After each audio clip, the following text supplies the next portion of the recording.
maybe it's because I actually really do love you.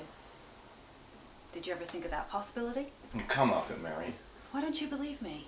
Because it's just silly. You full well know why. Okay. Look at the evidence. I didn't release things to the press I knew would interest your fans. I introduced you to the services of my friend J. Edgar, and I stayed in touch despite your obvious preferences. Love can be non-sexual, Gareth. Especially at our age, it's about companionship. Now stop right there, Mary. What we had was Hollywood love.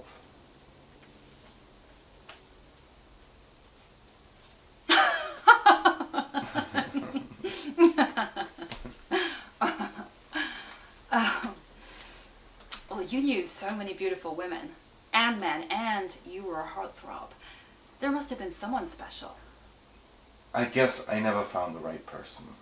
But seriously, Mary, when I needed someone, you were there, and as a friend and Christian, I will be here for you, whatever comes your way.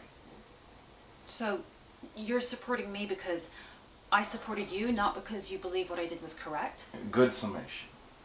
Do you mean to say that you believe that everything I wrote in my newspaper articles, my magazines, my books should be made public? Mary, understand what I have said in whichever way you want. Whatever works for you. All I'm saying is that I'll be here. Whatever works for you. Now, what's annoyed you now? Well, last I recall a not-so-youthful Gareth Hughes, an out-of-work actor living in some Echo Park hovel high on the list of murder suspects. That was the guy who I, a no-name actress, was willing to pledge my support to. And now you have the nerve to say to me, whatever works for you? I give up. What on God's earth do you want from me?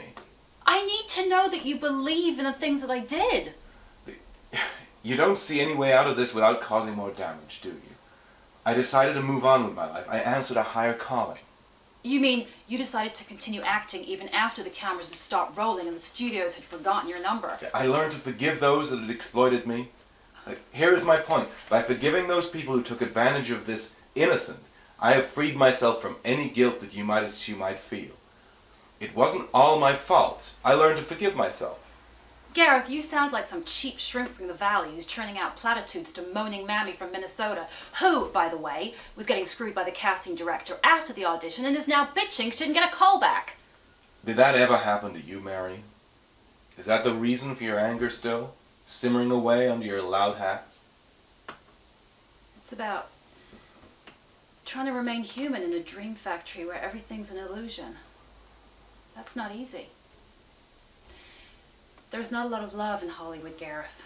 You know that. Hallelujah. The lady hath just seen the dawn. Hallelujah. Oh, now he's singing hymns. Let me explain as clearly as I can. Basically, Mary, you are angry because you didn't sleep with enough of the right people.